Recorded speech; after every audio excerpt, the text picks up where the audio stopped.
Jirra jirtuu daawwattootaa fi kabajamtoota jaalatamtoota OIB akkam nagaa fayyaa isinin jechaa oduu yeroo tanaaf qindeeffanne kan isinitti himnu taatan oduu tana isinitti himtu Daraartuu Shaamiiti. Pirezidaantiin naannoo Tigraay Dabrasiyoon Gabra Mikaa'el ibsa kamisa waaree booda TV naannichaa irratti kanneen gama lixaa Tigraayitti lolli adeemaa jiraachuu mirkaneesseeti jira. Guutuu gabaasa kana akka taantu isiniif dhiyeessina. Pirezidaantiin naannoo Tigraay Dabrasiyoon Gabra Mikaa'el ibsa kamisa waaree booda TV naannichaa irratti kanneen gama lixaa Tigraay lolli adeemaa jiraachuu mirkaneessaniiti jiru. Humni addaa naannoo Amaaraa fi raayyaa ittisa biyyaa waliin ta'uudhaan roobii irraa eegalanii humna addaa Tigraay waliin wal waraanaa akka jiran himan. Dabrasiyoon akka pirezidaantichi jedhutti meeshaalee waraanaa raayyaa ittisa biyyaa iizii ajaja kaabaa harka ture guutumatti jechuudhaan sadarkaa danda'amuun humna naannoo Tigraayin dhuunfatameera. Mootummaa federaalaa meeshaa waraanaa naannoo keenya keessa jiru akka nu haleelu hin hayyamnuu jedhan Dabrasiyoon. Meeshaa waraanaa gahaa qabna turre amma dabalata arganneera hidhannoodhaan yoo caalle malee isaanii gadi miti jedhanii jiran. Naannichatti humnoota fagoo fi dhiyoorra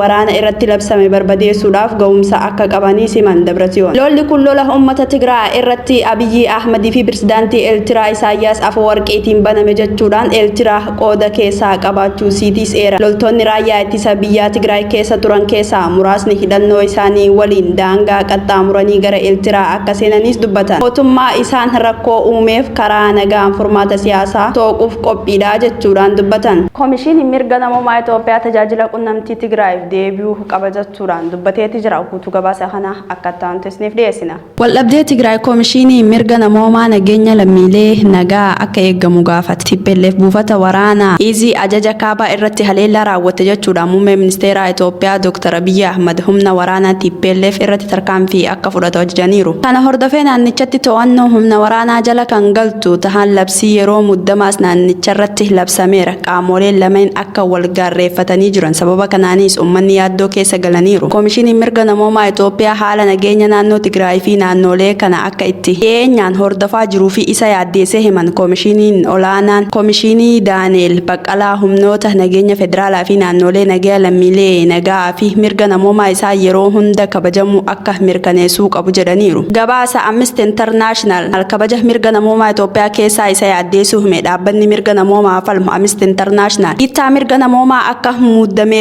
mudannee fi waamicha dhiyeessuu ibsa baaseera. Dhaabbatichi diraakteera naannoo bahaa Afrikaa kibbaa Debroosee Bucheenaa haala naannicha keessa jiru ilaalchisuudhaan akka jedhan humni waraanaa erguun waldhabdee mootummaa federaalaa fi naannoo Tigraay hammeessuu qofa osoo hin taane lubbuu namoota baay'ee balaa irra kan buusuu fi sarbama mirga namummaa Itoophiyaa raawwatuuf yaaddoo guddaadha jedhan. Seerattiin idila addunyaa mirga namummaa naannoo Tigraay keessatti akka kabajamuuf qondaalli mootummaa federaalaa Itoophiyaa fi naannoo Tigraay waamicha taasisan yoo wanti ajjechaa lubbuuf saaxiluu fi miidhaa qaamaaf saaxilu hin jiraanne humna akka malee fayyadamuu irraa isa akka of qusachuu qaban himeera. Dabalataan Amnesty International tajaajila intarneetaa fi bilbilaa naannoo Tigraay addaan citee ture akka deebi'u gaafateera. Tajaajila intarneetaa fi bilbilaa naannoo Tigraay addaan citee deebi'uun namoota wal qunnamuu qabu. Kun mirga yaada isaanii bilisaan ibsachuutti akkasumas haala kabaja mirga namummaa naannichaa keessaa hordofuuf gargaaraa jechuudhaan dubbatan. Sadaasa 4 bara 2020 ministeerri muummee Itoophiyaa Abiyyi Ahmad naannoo Tigraay keessatti opereeshinii akka gaggeessan humna ittisa biyyaaf ajaja dabarsan. Kunis TPLF buufata waraanaa ajaja iizii kaaba Maqalee keessa jiru haleele jechuudhaan ministeerri muummee Abiyyi Ahmad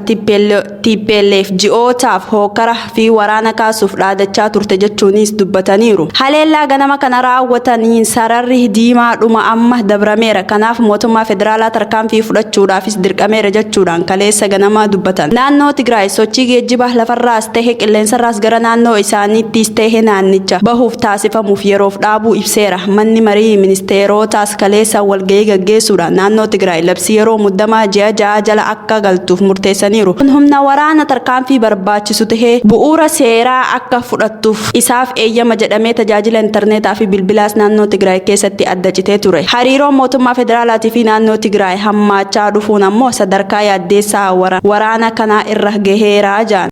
Kibxata kaleessarraa eegalee ijji addunyaa gara Tigraay waan deebite fakkaatti. Bayaan Abdi Jaliil guutuu gabaasa kana akka taantu isiniif dhiyeessa.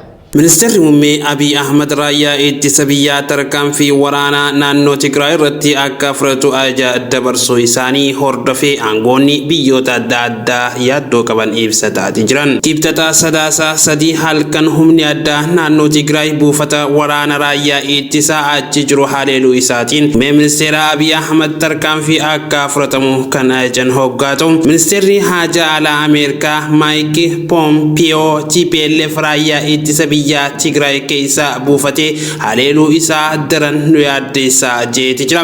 Nagaa booree akka bakkatti deebi'uuf muddamni jiru akka tasgabbaa'u tarkaanfiin ariifachiisaan akka fudhatamu hubachiifnas jaaniiti jiran. Dubbi himaan barreessaa olaanaa UN Stefan Dujaarikaa ibsa baasaniin barreessaa olaanaa UN lola naannoo Tigraay quba qabaachuu himanii hatattamaan muddamni tasgabbaa'ee dhibdeen jiru karaa nagaan akka furamu waamicha dhiyeessaniiti jiran. Itoophiyaa keessatti tasgabbiin jiraachuun nageenya naannoo gaanfa Afrikaa gumaachaa qabu ibsaniiti jiran. UN sochii riiformii mootummaan Itoophiyaa biyya nagaa fi lammiilee isii hundaaf taatu uumuuf taasisu ni deeggarraas jaaniiti jiran. Pireezidaantiin itti aanaa Koomishinii Gamtaa Awurooppaa Joosef Booreel muddamni waraana Itoophiyaa keessa jiru nagaa biyyattii fi akkasuma guutuu naannichaa balaa guddaaf kan saaxileedha jaaniiti jiran. Muddama kana kan xiqqeessuu fi furmaata nagaa kan barbaadu irratti tarkaanfiin fudhatamuu qabaas jaaniiti jiran. Itoophiyaatti ambaasaaddarri USA duraanii dhimma siyaasaa Itoophiyaa irratti dubbachuun kan beekaman Harmaan Koheen muummee ministeera Abiy tarkaanfii waraanaatti seenuun isaa gaddisiisuu himaniiti jiran. Muummee ministeera Itoophiyaa badhaasa Noobeelii injifatee Abiy mariin heera mootummaa haaraa kan sirna federaalaa dhugaatee saboota biyyattii hundaaf mirga ofiin of bulchuu olaanaa kennuu qopheessuu dhiheesse. Tigraay waliin waraanaan seenuu na filachiiseera jedhee jaanii dippiloomatiin gameessi kun. Ogeessi seeraa beekamaan lammii Keeniyaa kan ta'e Patrick Lumumba ammoo Afrikaan waraana mootummaa federaalaa Itoophiyaa fi naannoo Tigraayitti banachuu daran onnee namaa cabsee jaaniiti jiran. Gamtaan Afrikaa kana jidduu seenuu qaba. Hundi keenyaahuu kana balaaleffannee haa dubbannu jechuun waamicha dhiheesseeti jira. Koomishiniin Gamtaa Afrikaa ibsa kibxata baaseen muddamni akka xiqqaatuu fi akkasuma rakkoon jiru marii biyyaalessaan akka furamu yaamicha dhiheesseeti ture.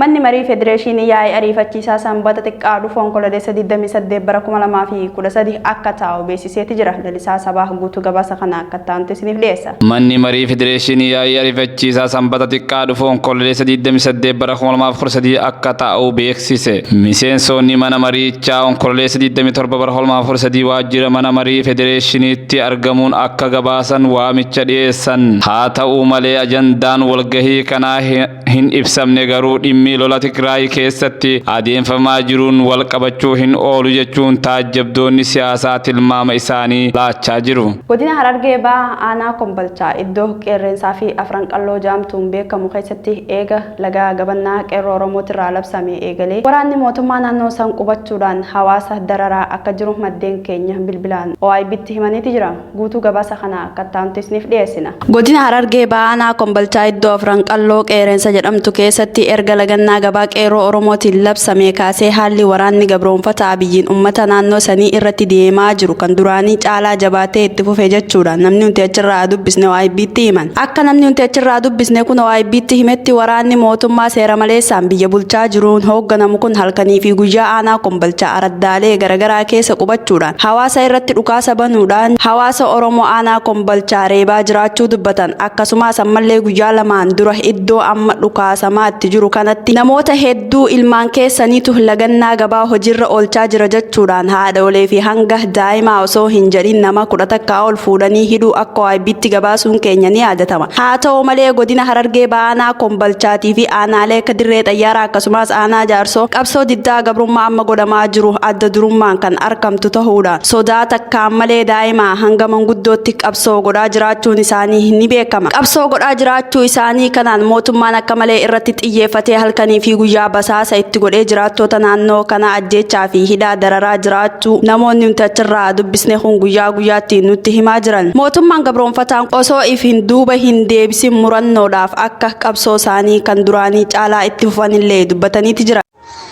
Bakki irraa si dawwalaa yeroo godina Harargee Bahaa kan bulchaa Afran Qalloo qeeransa bakka jedhamurraa idduma malee ijoolleen namni 10 fi manguddoo umurii 70 fi daa'ima waggaa 2 qabanii itti hidhansanitti iddillee sa'a 3 irraa sa'a 2 irraa eegalee hanga sa'a 7 waraana dhukaasaa hamaatu ture Kaayiroo irra bananii Kaayiroo Qarreebaa Kaayiroon akka jirtu gandarraa baatee gaara keessa bulte. Sanumarratti sammaas ganama kana humna dabalataa ooraal 5 fidanii achi gandaqanii kun ijoollee reebichaan ganama dhukaasni ilaa sa'a 2 eegalarraa kun amma ilaa guyyaarraa sa'a 9 dhukaasaa jiran. Bakka mootummaan bilisiginnaadhaa ma'aawwanii fi manguddoo ilaa daa'ima waggaa 2 irratti reebichaa fi hidhaadhaan hedduutti dararaa jira. Qonni aanaa kan bulchaa araddaa qeeransaa Afran Qalloo keessaa fi boortee naannoo jedhamu keessa jiru hedduu waan nama yaachisu wallahi. Abbootiin araddaatii fi milishaan gandaa namni Iskandar jedhamuu fi kan kana fakkaatan ibsaa siree ibsaa gurraachaa warreen jedhamu kun bakka tarkaanfii addaa Kaayiroo irra fudhachaa jiran kun addaa fidanii bakka Kaayiroo nuti jirtu mana fidanii halkanii fi guyyaadhaan Kaayiroo mana hidhaatti adamsaa jiran. Kanaaf Kaayiroon amma cinaa tokko ijoolleen ilaangaa ammallee gaara keessa jirtu ni jirti. Tabiyyarraa ba'aa deemtu ni jirti bakka wantuun bakka Kaayiroo jedhamtee naannoo sanitti argamtu hedduu haala achisaa keessa jirti. Oolmaa daddachaa guyyaa har'aatiin guyyaa 26 baatii 2 bara 2013 manni murtii waliigala Oromiyaa galmee aanaalee 2 qoratee murtii kenneeti jira. Guutuu gabaasa kana akka taa'amti isiniif dhiyeessina. Oolmaa daddachaa Harargee manni murtii waliigala Oromiyaa oolmaa daddachaa har'aatiin guyyaa 26 baatii 2 bara 2013 manni murtii waliigala Oromiyaa galmee aanaalee 2 qorannoof bulee irratti murtii kenneera. Isaanis Leencoo Yuusuf Daawwiffaa jalatti namoonni 20 takka galmee lakkoofsa 33 fi 935 jalatti abbaan alangaa federaalaa yakka shororkeessummaa raawwatan jechuun magaalaa Haramayaa irraa warra himatamee turedha. Haaluma kanaan ragaa bitaa fi mirgaa erga dhagaheen booda kan bilisa baasee kan murtii adabbii hidhaa fi maallaqa adabee jira. Adabbiin kennamees Mahammad Ibroshee Imar waggaa 16 kan itti murame, Makkaalijii Mahammad waggaa 15, Magarsaa Qoondaa waggaa 8 fi ji'a 5, Aaneesoo Mahammad Yuuyyoo waggaa 5, Jaafar Mahammad Ibroshee waggaa 4 fi ji'a 5, Muraad Adam Usmaan waggaa 1 fi ji'a 6 yoo ta'u, Kadiir Jamaal Adam waggaa 1, Muaz Ahmad Bakar waggaa 1, Faaximaa Aliyyi ammoo ji'a 4 itti murameetu jira. Dabalataan hidhamtoonni 7 fi 8 malee hundi dhuunfaan adabbii maallaqaa qarshii 1000 takka adabamaniiru. Gama birootiin himatamtoonni 8 ragaa abbaa alangaa booda bilisa yoo gaggeeffama namoonni 3 gaditti ibsame dhaddacha har'aatiin bilisa jedhamaniiru. Kimiyaa Mahammad Yuuyyootii fi Ramadaan Muktaar Taajumaa. Murtii kana adda wanti godhu dhimma himatamtoota lammaffaa fi himatamaa tokkoffaatiin himataman jiraataa gaara mul'ata aanaa kurfaa yoo taatu bakka yakka itti raawwatte jechuudhaan himatamte magaalaa Haramayaa qabamtee dargaggummaa adabbii hangana ga'u kana adabamuudha. Lammeessoo dhimma himatamaa tokkoffaa kan himataman adabbii hidhaa cimaa waggaa 16 adabamuun alatti maatii namoota 4 ta'anii murtii adabbii argachuu isaaniiti. Ammallee himatamtoonni kunneen bakka bu'aa paartii ABO ona Haramayaa ta'uun xalayaa deeggarsa dhaabaa ABO barreessine dhaddacha beeksiftan turtan jechuudhaan himannaan biraa malee sababa biraa tokkollee hin qabu. Bakka bu'aa ABO ta'eef shira kana narratti xaxanii yakkaan ani hin raawwadheen hin qabu jechuudhaan falmii taasisullee adabbii jalaa ba'uu hin dandeenye. Karaa biroon ilmaan isaa sababa wal fakkaatuun dhaddacha kanaan murtii adabbii hidhaa kenname. Maqaan isaanii galmee kana jalatti himatamaa 5ffaa kan tahan Diinaarsaa Mahammad Ibroshee waggaa 3 fi ji'a 3tti muramu, Tuujii Mahammad Ibroshee waggaa 3 fi ji'a 3. Gumiin dhaabbilee amantaa Itoophiyaa mootummaa federaalaa fi naannoo Tigraay walitti bu'iinsa jidduu isaaniitti uumame haal dureewwan tokko malee akka dhaaban gaafateeti jira.